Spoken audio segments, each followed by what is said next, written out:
And I appreciate the opportunity to come and speak with you today.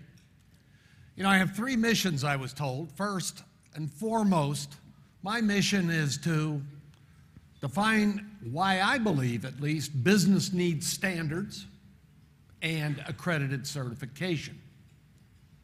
That's number one. Number two, I have to tell you, I was sitting outside at a break when one of you walked by me and said, "How are you doing?" And you know, this morning we learned what we were supposed to say. And I said, "Terrible." And the person looked at me with, "Well, what's the matter with you?" I said, "Listen to me. Doug Berg promised me to come here, I would get some good weather. Sorry, it's just like Milwaukee. 64, overcast, and miserable."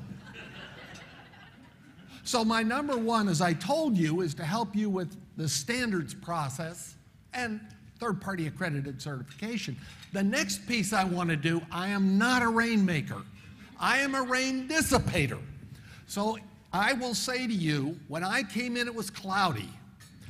When we leave, I believe the clouds will depart and you will feel better because there'll be sun out there. Now you can check me and see how well I do there. That's the second promise, or prognostication. The third is simple. You know, at my age, and unfortunately I'm in that senior age group, I spend a fair amount of time at senior citizen homes. Why? Because I have friends and relations who abide there. And quite frankly, I'm benchmarking, because somewhere I'll be there. So I was at one recently, and they had a very, very nice talent show. Now, one of the people was recounting to me something that purportedly happened, not sure whether it did or not, because this person is in the 80s, and I think she was pulling my chain. But at any rate, the story went like this.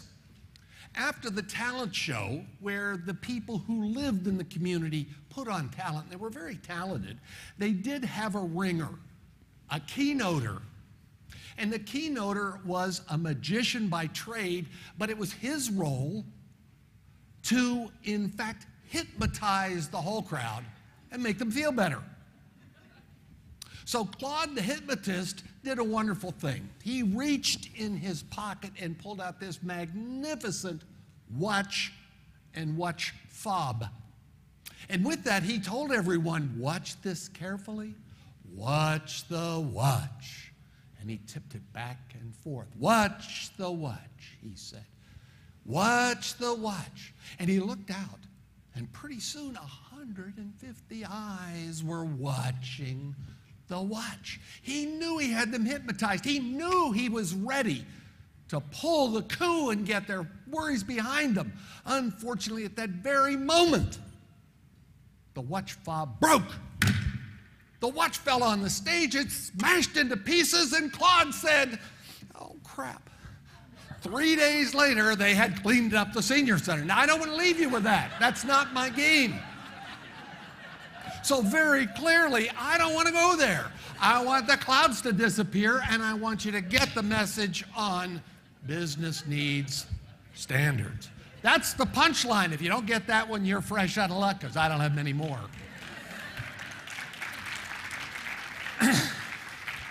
Thank you, and I'm going to try to take you through this in a way that makes sense to you. I hope I will give you some facts that maybe you didn't know. I'll guarantee I'll give you two that you didn't, but let's work through this. So first off, I have to tell you, we are a big name. It's like Knappenberger. It took me a long time to say it. ANSI-ASQ National Accreditation Board. And we have two owners. No mystery, ANSI, the American National Standards Institute, and ASQ. Very proud of the lineage, very proud of the support, very proud of the halo effect. We have three brands, you can see them, and you can see what we do. The next piece is, how does all this fit in internationally? Now, I'm going to show you the management system side for the labs. There is another side similar called ILAC, but in this case, the International Accreditation Forum is the place we go for the rules and regulations we have to follow internationally. We are the accreditation body, and you can see we accredit certification bodies. So, unless you're NQA, I can't sell you anything. I'm not trying to sell you anything. I don't need a PO. I don't want it. I'm going to try to market what is important to you, to me, and I think the U.S. and the world. And in fact, we have stakeholders. It's not the companies that actually get certified. It's the people who trust, who believe in the credibility, who see the value in what we do. That's the key point. Now, let me start with a simple premise. Business needs standards. This is a learning I had. I didn't realize this, but in doing research for this, the metric system came in existence during the French Revolution. And the reason was those nasty people in charge, all those higher-ups, they were selling stuff in measurements and methods that they created themselves. So the serfs didn't know whether they were getting a good deal or a bad deal because the measurement system was in fiefdom. The fiefdom decided. And so the Revolutionary Council at that point decided, let's get fair. Let's standardize. And there were a couple guys, you can see their names there, I won't go through it, but they were the people who had started the thinking on the metric system. And the reason the metric system was so simple was it's in tens. 10 fingers, come on. You can figure this out. And everything is in tens. It's a simple system. Now, here's a learning. I read a book on this called The World in Balance. It's about measurement. But here's the startling thing. The interesting point is that a guy named Charles Talleyrand, who was the individual who kicked off getting this into the French system, actually had the National Assembly of France approve this on March 30th, 1790. Remember that date. March 30, 1790. It wasn't till the King of France, Louis Philippe, who became king in 1830, decreed it, that on July 4th, 1837, they'd move and it would become a law to use the metric system in France. But he said, oh, wait a minute, it's going to take some time to get used to this. So, in fact, we're going to make it effective January 1st, 1840. Do the math, friends. 50 years, and you think ISO moves slowly? Think about that. And if you take a look, France was the harbinger of this. So let's take 1840 till today. You know, I can buy booze in metric, but I can't buy milk. If you go to a car, we're metric. Can you imagine? It's still taking that long to get that standard going. It's a long time. Now let's take another system that we've come to believe in, the electric system. We heard this morning about light bulbs and what Edison did and how long that took. Look at our electric system today in the U.S. I can plug and play anywhere. Do I care where the energy came from? Do I care if it's coming from nuclear? I'm sorry, Westinghouse, I do. But if it's a nuclear, do I care if it's coal? Do I care if it's oil? Well, environmentally I do, but you know what? When that switch goes on, and all I want are the lights on. And guess what? In the U.S. you can do it. Take your electric shaver, better yet, ladies, take your electric curlers or hair dryer to England. Now, I did that, and I had an adapter, and I told the woman I was with, no problem. Guess what? Without a transformer, you'll burn that up. And I did it. I ended up paying for it, too. Literally and figuratively. But the fact of the matter is, we aren't standard around the world. But I have an adapter I take with me, but then I have to ask the second question. So the electric system is not there yet. It's coming, but it's not there. Now, if you take a look at transportation systems, telephone systems, I mean, in my lifetime, I can remember dialing up the operator to get a number. Today, with my tool right here, I can call anywhere in the world if I know the number. Transparent, clear, less cost, much better. Standards did that. The internet, when I grew up, was a word that I didn't know. The internet today and its protocol allows you to get on anywhere. I can go anywhere in the world. I love Starbucks, you know, because it cost me 17 bucks in the UK to get one day on the internet. And I can go to Starbucks for $2.50 and get a coffee and plug in because they're everywhere. and they're hooked up and I can hook up to them. It's a great process. Standards, whether you're in business or by yourself, you need standards. Everything you do depends on standards. Now, that's simple in those words, but let's talk even about product. If you go out and buy anything that does any heating of anything, like an electric dryer or a heating unit or whatever, you want to talk about BTUs. And you want to be able to take a look at one versus the other. That's a standard. I used to believe the CE mark was a way to keep people out of England, out of shipping parts to the continent. Not true. It's a very clear system of standardization, so anybody anywhere knows the yellow wire is this, the red wire is this, and we don't get electrocuted. It's a real key issue. Energy Star. Up until a few years ago, that was self-declared. You know, when they found out that it didn't work, the government came to those of us in ILAC and said, help us with this, let's get this thing under control. The year they made that move, Consumer Report did testing on 77 refrigerators. 70 of them passed, 7 of them didn't because they were produced in the previous year under the old standard. That tells you this can work.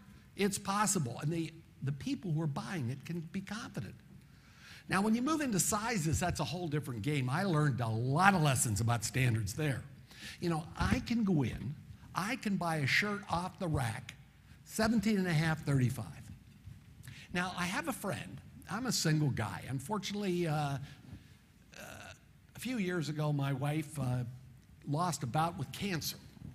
And so I've been single for a while, and I've been learning a whole lot about what I need to do. If you don't think dating's changed, trust me, it has. So at any rate, I'm trying to buy something that you know, that's nice. So I was quick. I went around, checked inside to see what size it was. Bought the same size. Dummy, it doesn't work that way. Sizes don't mean anything in this game. You've got to try it on. What's wrong with that picture? What's wrong with that? And yet it happens day in and day out, whether it's in clothing, wherever, but it's a key piece. I'll tell you one more. We're working with the USDA. If you buy eggs today, take a look on the box. If it says USDA grade eggs, you can be assured the USDA requires those people who produce eggs, they don't, but chickens do, but they have to separate them. And the fact of the matter is, if you buy a large egg, it will be a large egg based on the standard against which they judge. Others, whatever it is. And so I say to you, you know, there are lots of these things going on. If you take a look at the financial world, ATMs, standard. You know, I often ask people, if we're so good with ATMs, why don't we apply that to voting machines? We are. We're very good. Why not? We'd love to help you. Not in the game. The other one is if you talk about automatic check handling. How many of you still send a check, a paper check? Can you give me a show of hands? Anybody? You know, I used to do that. Now I figured out I can tell when it's going to be delivered. There's no cost to do it. And I have a wonderful tracking system that got there, rather than my check in the mail. I love the process, and whether you use that, wire transfer, same game. And I could talk about NPV. I mean, that's one where you can actually gauge a performance of a particular new project based on a financial model that's very clear and very direct. So there are lots of standards that we use in industry, and lots of them that are loose that we need to tighten up, but we do need those. Now let me move on to something that you all know. Eli Whitney, the cotton gin, interchangeable parts in 1790. That whole thing has forced us into a standardized world. If you want to buy if you buy a product and it's defective or you have a problem with it, you can get a part number and plug it in, and you can feel confident that that part will work. Pretty simple system. But back then it wasn't there. It was craftsmen who had to make it work, make it fit, and so on. Now, this is all great until you get into that management system side. That becomes more difficult. Now, I used an authoritative source. You know, I used to go to Webster or Encyclopedia Britannica, but now it's almost like Wikipedia is the key because it's the cultural norm. If you take a look at that definition for this whole thing of management systems, it's fairly straightforward. What's the outcome you want from a management system? Do you want a good process? Well, you need a good process, but what do you want? Results. The results, whether it's a customer getting the product he or she wanted, on time, whatever, the action is results. If you put a system in place, just to have a system in place, wrong answer, results. Results of the driver. It is an oversimplified PDCA process. Oversimplified PDCA. Now, do organizations need management systems? Go into any one of your financial people and ask them what would they do without GAAP. Generally accepted accounting practices. That means that's the way we do things. That's the rules of the road. That is it. That is the standard against which we are used. Now, in Europe, there's a new one coming, and we'll see how those two merge and what happens, but it's a very interesting piece. So we're comfortable with it in certain areas. So let me ask a question. How many of you knew ISO began in 1946? 1946 is not a long time. What other organization began in 1946? Very good. And what other notary or person of some notice was born in 1946? Thank you very much. That's how I keep all this straight. Now, that's simple. That's that other new fact I told you you were going to get. That's my age and when but anyway. So here's a question I have for you. And I'd like to see a show of hands, and even with these lights I can see it. Today I went to a session where we talked about ISO 9000. And that's fine. Tell me, how many of you, I just want a show of hands, how many of you know ISO 9000? May I see a show of hands? Whoo, smart group. How about 9004? Oh my, whoo, smart people. Let me just tell you a little something that I've tried. Here's my trial. So when people say to me, I don't know anything about this, I don't know anything about 9000, but I want to start it. I want to start a management system. The first question I ask is, have you bought the standard and have you read it? And when they say that, it's amazing how many people say, oh, I bought 9000. I bought 9001. And I said, how could you just buy 9001? If you don't know the vocabulary and the definitions in 9000, tell me again, why would you do that? You'd buy the 9000 to learn the definitions. English is a funny language. There's lots of different meanings to words. The second piece is, if you bought a standard, why wouldn't you buy the tool that helps you use the standard better? The best practices people come up with. Why wouldn't you go to 4 to see the best way to use this thing? At least the consensus processed best way of using them. Why wouldn't you do that? But you'd be surprised how few people, even if they read 9001, have any understanding of 9000 or 9004. Ask ASQ, which they sell more of, 9001. But they sell a compendium, but that's not the way it's purchased. Now, once they do, once you read it, the second question is, do you understand it? You know, I bet there are people in this room who could say honestly, including myself, I'm still learning the nuances of this.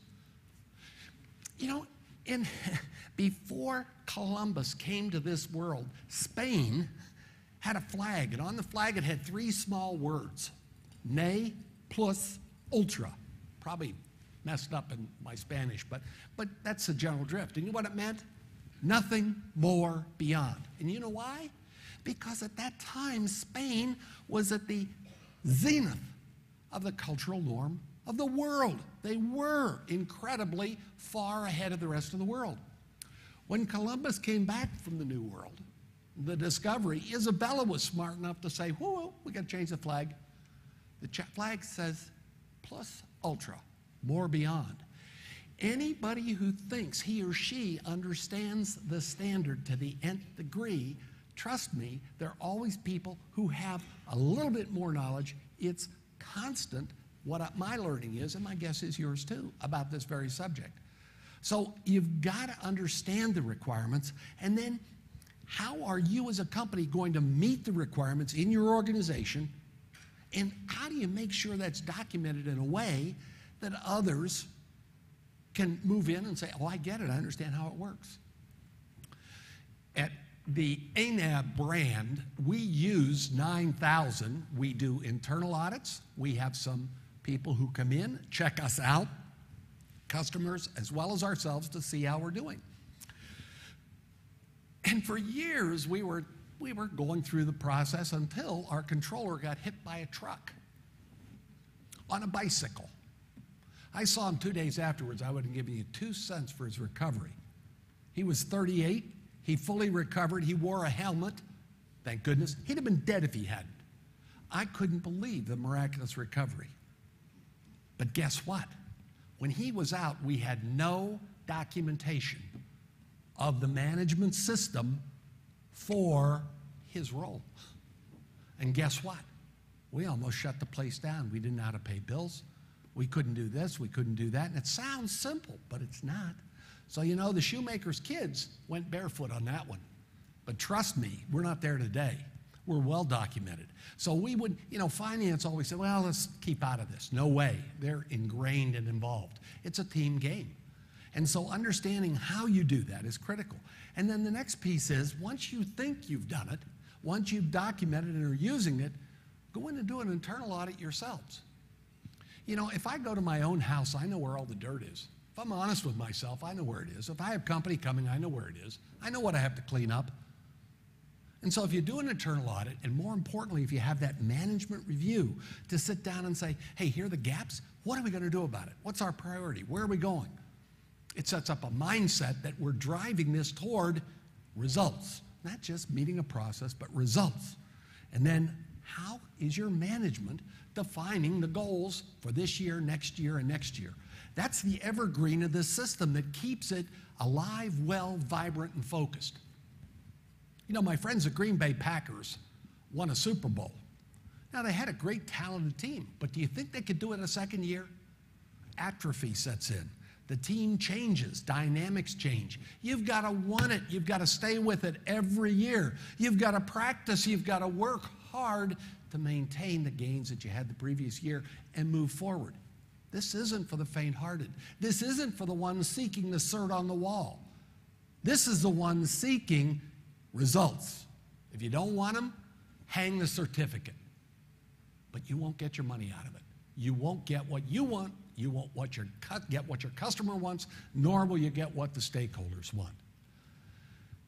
And so I say you need this accredited certification to verify and validate the system conformance. Now let me ask you a question.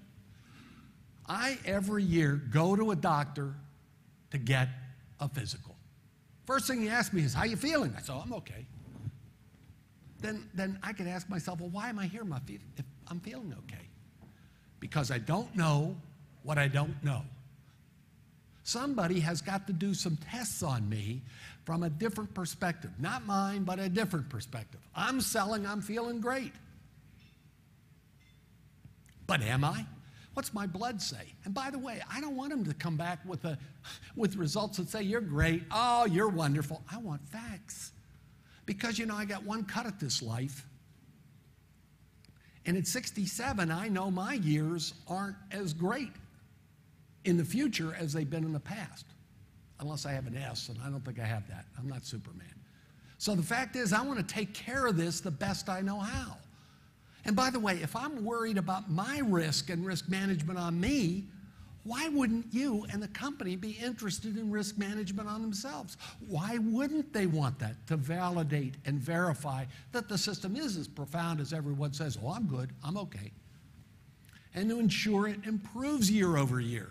And more importantly, to prevent atrophy.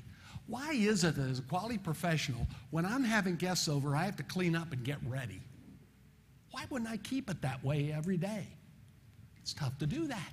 And life goes on, there are other priorities. You've got to prevent that atrophy from working at you. So it's a key piece in the equation of why do we need it? To keep us on our toes, keep us focused, keep us moving. Now, I'll give you an example because, as Doug said, I've been in the automotive industry for years. First off, I really want to tell you, I've been to a lot of these events. I've been to a lot of ASQ events. I really have. I was chair of the automotive division in 1985. I know what it takes to put one of these on. The people you have doing this have done a superlative job, and that's a benchmark that I can attest to.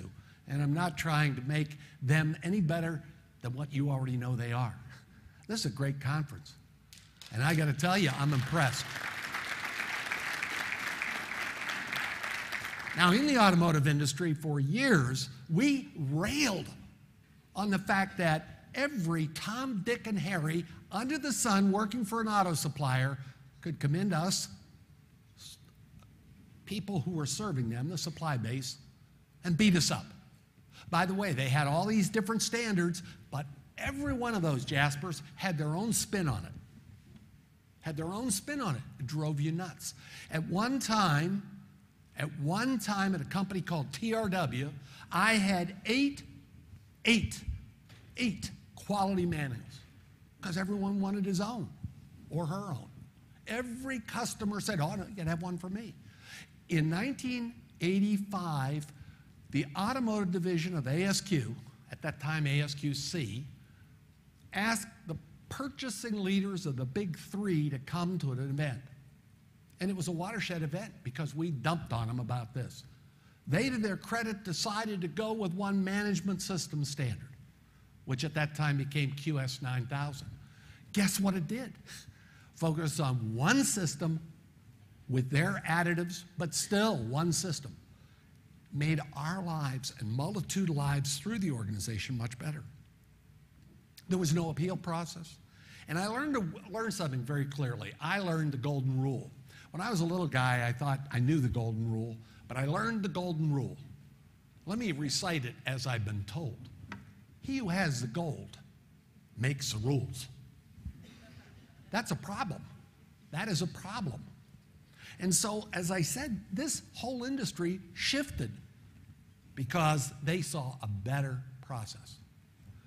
Now, today, that automotive industry has three requirements. The standard, which is TS at this point, oversight of CBs and CB oversight of organizations, and they hold that pretty tight.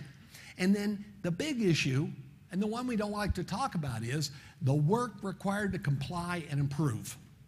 The work required to comply and improve. That's the organization's work. Not the certification body, not the accreditation body, but the organization. And it's based on key data and results.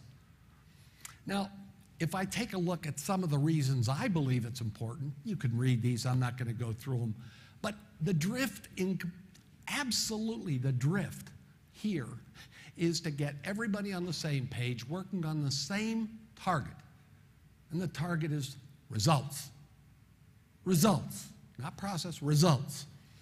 You're going to hear a lot about the new standards coming out, whether it's 9,000, 14,000, the new occupational health and safety standard from the international world. There are going to be a lot of scare tactics that say, oh, we're changing all the words, changing all the elements, and so on. I mean, a lot of people preaching that. Listen to me carefully. There is no requirement that you've got to change anything in your management system. You've got to cover all those elements, but you don't have to follow them. And part of the problem is today, there are people still auditing elements, not process. And that's a problem. In my own world, I take a look at order to cash. It's a cycle, order to cash. Everybody's involved. It is a process. And so I would say to you, this whole game is geared for one thing. This is my third phone. It's an iPhone, third one. I bought the first one because it was better than the one I had before. And by the way, Geneva, I bought this. This isn't the company phone. I just want to make sure she knows. But at any rate, I bought this because it was better than the one I had before. I bought the second one because it was better than the first one. And I'm up to my third one because I think this one's better than the last one. Sorry, and I have a thing going, you know. But the fact of the matter is, now there's another one, but I'm not buying it because it's out there. I don't see the value. I'll wait for the next one. I see some, but I don't see the value. I wait for the value. I keep saying to people, these standards are the same thing. Look for the value. Don't look for where the chairs are on the Titanic. It doesn't matter. Chairs on the Titanic don't mean a hill of beans. Where it's going is matterful. So take a look at the value and what's changing in it. So I say to you, these are the key drivers for me in why this whole process needs to be in play. Now, why accredited certification? Because you're trying to validate that you in fact have impartiality looking at this. It's not an inside game. And the required competence, not credentials, competence is there to validate the system and to assure end users through the multilateral recognition agreements that we are all operating and it should be accepted anywhere in the world. It's a critical path for those of us working in the international community. And if you aren't, why not? Okay, so let's take one more. So I have a problem.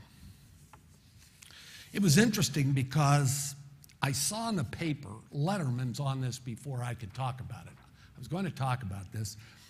Letterman had Tom Hanks on his show a few nights ago, and Tom revealed that he's got a huge problem. He's got type 2 diabetes. Type 1 is your body doesn't produce insulin, so you need shots of insulin. Type 2 is, like me, you're overweight. I'll say that again. You're overweight and your body won't accept the insulin in the cells. I'm type 2. When I first learned this, I was 250. 250. I moved up to 255 before I got the message. I'm a smart guy. But high school graduate, I'm smarter than this. The doc told me I have a problem. Took me 2 years to figure out I got to do something. No magic pill will do it. I got down to 205. Guess what? No longer had type 2 diabetes. But now I credit Doug Berg again. You know, he said, what are we having for dessert? Oh, apple pie in a glass. Oh, it's good. Then Heather chimed in, wow, if there were a little chocolate on that, and I'm over here going, and I'm going to eat this thing? And the answer is, yes. I'm my own worst enemy, friends. I know it. And I have to work at this every day, every way, anyway. It's my company. It's my business. It's my body. Why am I not smart enough to figure that out? Because I like the other stuff. I like to enjoy. Well, I want a little longer enjoy. And the fact of the matter is, I've taken it upon myself to try something new because I need it. I'm not advocating you do it. This is what I need. But it's all about why do we do accredited certification? You see, I've got this little thing on my wrist. I learned about this from a very smart guy. It's called a jawbone. And what it does is because one of the fundamentals of health for your body and mine, well, let's just say mine, is the fact that we need sleep. If we're sleep deprived, the body doesn't rejuvenate. And at my age, trust me, I got a lot of body and I've got to rejuvenate. So the first thing it does is it checks my sleeping patterns. Now, my goal is 8 hours a night. Guess what? Nowhere close. Why? Because I don't get to bed when I should, and I get up at 6 every morning. I figure I have to be at work. So I'm working at shaping my mind, but this tells me what kind of sleep I have. The deep sleep that's the best, or the light sleep. When do I get up? What do I do? And you know what? I've been watching it. As I get more sleep, I'm hitting about 7 hours now. As I get more sleep, guess what? I'm more alert during the day. I feel better. Ta-da-ta-da. No mystery, but for me, it was always a problem. I could always cheat. The next one is I want to walk 10,000 steps a day. Now, I've got a long stride, and that means about 5.5 miles a day. Now, I have a desk job. I'm a servant. My job, I like to tell people I'm a gopher. Wherever I can go to help the business move, that's what I'm going to do. I don't walk around that much. I have to take that next step to do it because it's good for me. And so there's no mystery when you use either a tool like this, whether you use a standard, a proven method, another individual. You know, it's amazing to me how many people say, I'm a health club member. I said, good. How many times do you go and who's helping you? I'm a health club member. Doesn't do you any good. Membership isn't the game. Only participation, only involvement. I need this to keep telling me you're not doing what you should be doing, or you are, keep doing more of it. It's my tool to have a playback on me to make sure I'm doing the right thing. Now, I think the key here is it's like a health club, a bracelet, or anything else you want to do. You want to use this tool not just to do a report on yourself, but rather to improve, to get the results you're looking for. And that's why when I ran an organization that had 43 plants, I hired the certification body for the required piece, and then I asked for another half day. And that other half day was geared around my things that I'm trying to accomplish during the year. One of them was engineering change control. It was always interesting to me to hear the sales guys and the engineering guys say, oh, we did the contract review and so on. When you get an auditor going in and asking, show me how you did that, please, and who was there. Then you find out the quality person wasn't there. There were no gauges ready on time. And I can tell you more. When we did that, we stopped that noise. We used a third party to help us stop the, oh, trust me, we're doing it, to show me we're doing it. That improved dramatically, because we used a tool at our disposal to focus management in our organization to get better in certain areas. And every year, we employed that extra half day, and it was incredible the results we got. The return on investment were tremendous. And by the way, the CFO fought me tooth and nail on this one, but it worked. And every year he said, what are you bringing in for me this year? It was great. So I'll tell you, that's a critical path. And how you do it, there are as many people in here, as many minds. You can come up with your own way, but do it. Do something to use the system to your advantage. I'm going to tell you that while I can say a lot to you, and I can assure you that I'm right, I've got some studies that if you really like data and want to get into it, here are a couple places to go. Our website is listed down here, nab.org. And on there, under resources, and then you go to value, 3 clicks and you can get to it, are studies. The first one is UNIDO, which is the UN International Development Organization. They did a study in the Far East of companies that had and companies that did not have 9,000, and what happened. What was the outcome? I commend that to your reading. It's a good data-filled package. It was done very professionally, and that's a study that says it does make a difference. And we didn't do it. Nobody in the industry did it. UNIDO did it. Secondly, there were 2 people, a guy by the name of Mike Toffel and another, and I can't remember his first name. You know, it's another thing that goes when you turn my age. I can't remember, but Levine. Both of them out of Harvard Business Review did a wonderful survey or wonderful research in California on 5,000 companies that had ISO and 5,000 that didn't. It was interesting to see their results. By the way, we bumped into them after they'd done that story, and they have been very, very good at helping us with where they're going on more research, and hopefully we'll see where that goes. There are 30+ articles and studies because there are always doubting Duras. There are always people who don't believe because I'm a seller, I'm a preacher, I'm a teacher. Okay, if not, there's some studies for those empirically minded who can really get into the data and see there is value. Thank you very much. So where's all this going? I would tell you very clearly, in my estimation, business needs standards. I hope I've demonstrated that. The second piece is I think business needs accredited certification. We haven't tapped that market at all. It's still, trust me, but we haven't.